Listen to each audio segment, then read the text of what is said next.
নমস্কার বন্ধুরা, তোমাদের এইচজি স্টাডি সেন্টারের একটা নতুন ভিডিওতে তোমাদের স্বাগত জানাচ্ছি। তো তোমরা টাইটেল থাম্বনেল দেখেই বুঝতে পেরেছো যে তোমাদের যে থার্ড সেম এক্সাম আসতে চলেছে ইতিহাস বিষয়ে আজ একটা তোমাদের একদম লাস্ট মিনিট বলতে পারো তোমাদের একটা এমসিকিউ সাজেশন কিন্তু আজকে দিয়ে দেবো।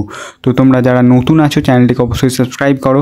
আর ভিডিওটা একটু লং হতে চলেছে, আশা করব তোমরা শেষ পর্যন্ত দেখবে এবং ভিডিওর শেষে তোমাদের কিন্তু সাজেশনের ফ্রি পিডিএফটাও কিন্তু আমি প্রোভাইড করব। তো দেখো তোমাদের এখানে যে সাজেশনটা হবে সেটা কিন্তু অন্য সাজেশনের থেকে একটু আলাদা হবে। এখানে কিন্তু আমি কোনো চ্যাপ্টার ধরে ধরে কিন্তু আমি তোমাদের এমসিকিউটা ভিডিওতে দেবো না, তার জন্য ফ্রি পিডিএফ আমি দিচ্ছি। এখানে দেখো তোমাদের একটু বুঝে নিতে হবে।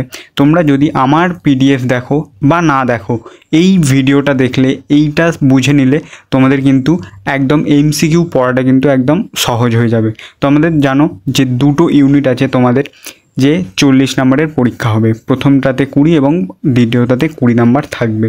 দেখো প্রথম ইউনিটে যেটা আছে ভ্রমণকারীদের চোখ দিয়ে ভারত বা পর্যটকের চোখে ভারত, এখানে তোমরা কোন জিনিসগুলো একদম খুঁটিয়ে পড়বে। তোমাদের প্রথমেই বলি যে যত লেখকের নাম আছে এখানে এবং সেই লেখকগুলি কোন রাজার সময় এসেছিলেন, কি উদ্দেশ্য নিয়ে এসেছিলেন এবং কোন দেশ থেকে এসেছিলেন সেগুলো কিন্তু পড়বে। কি কি বই লিখেছেন এবং সেই সময়ে যে ভারতের অর্থনৈতিক ব্যবস্থা বা শাসনতান্ত্রিক ব্যবস্থা বা কোন কোন রাজারা ছিলেন তাদের বিষয়ের যে খুঁটিনাটি বিষয়গুলো কিন্তু পড়বে।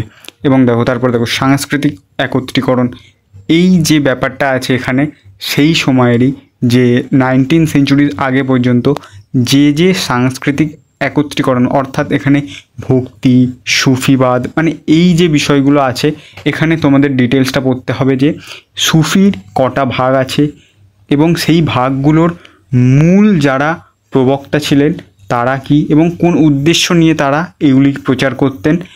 এবং ভক্তিবাদেও একই জিনিস, যে কে এই ভক্তিবাদ প্রচার করতেন শুরু থেকে, কারা কারা শিষ্য ছিলেন এবং এর পিছনের উদ্দেশ্যটা কী ছিল এবং কোন রাজাদের সময় বা কার শাসনকালে হয়েছিল এবং সেই সব শাসনকালে তাদের কি রিয়াকশান ছিল, এইগুলো কিন্তু শর্ট কোয়েশ্চেনে তোমরা পড়বে। তারপরে নম্বরে যে সাম্রাজ্যিক রাজধানী, এখানে যেটা তোমরা পাবে সেটা হলো বিজয়নগর এবং বাহমানি। এই জায়গাটাতে তোমরা পড়বে যে এই দুটো সাম্রাজ্য কিভাবে প্রথম থেকে এরা দুজনে গড়ে ওঠে এবং এদের যারা সাম্রাজ্যের মূল ছিলেন, মানে তোমরা রাজা বলতে পারো, তারা কিভাবে সাম্রাজ্য জয় করেছিলেন, কত দূর তারা এগিয়েছিলেন রাজ্য বিস্তারে এবং তাদের যে সাংস্কৃতিক দিক ছিল, তাদের যে অর্থনৈতিক দিক ছিল সেটা কীরূপ ছিল এবং ওই সময়েও যারা পর্যটক যেসব এসেছে তাদের কি ধারণা ছিল সেই সবের প্রতি এবং যে ধর্মীয় আচার আচরণগুলো ছিল সেইগুলো কিন্তু তোমরা খুঁটিয়ে পড়বে। এবং এর সম্পর্কে পিডিএফ কিন্তু এই চ্যানেলের ডেসক্রিপশন বক্সে দেওয়া আছে, না পেলে এই নাম্বারটিতে তোমরা যোগাযোগ করবে।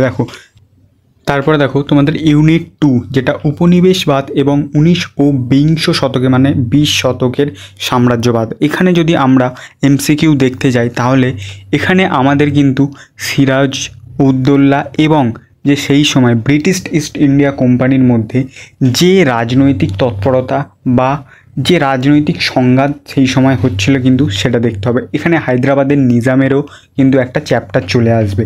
সেই সময় যেসব ইমপ্লিমেন্টগুলো হয়েছিল, যে যেমন দত্তক নিতে পারবে না, ঠিক আছে। তো এই ধরনের যে এমসিকিউগুলো আছে সেগুলো কিন্তু পিডিএফেও দেওয়া আছে, তোমরা যেখান থেকে পড়ছো সেগুলো কিন্তু দেখে যাবে। সেই সময় কীরূপ ব্যবস্থা গ্রহণ করেছিল এবং ইংরেজরা কিভাবে ধীরে ধীরে এই যে সময় মানে সিরাজউদ্দৌলা বা মীর কাসিম ছিল এদের যে আধিপত্যটাকে বিনাশ করে নিজেদের একটা কোম্পানির যে আধিপত্য মানে ব্রিটিশ শাসনকাল কিভাবে আস্তে আস্তে প্রচার করেছিলেন। তারপর দেখো 19 এবং 20 শতকের সাম্রাজ্যবাদ।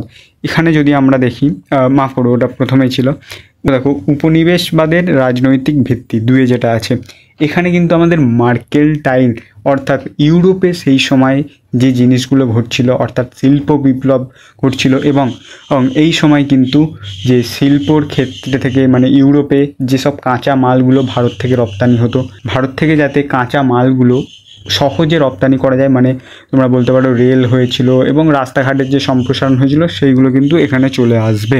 তারপরে দেখো উপনিবেশবাদের নিয়ন্ত্রণের সূত্রপাত, এই যে 2 এবং 3 এটা ওতপ্রোতভাবে একদম জড়িত আছে, ঠিক আছে। তো 2-এ যেটা আছে সেটা একটু ইউরোপের থেকে বেশি এমসিকিউ তোমরা আশা করবে।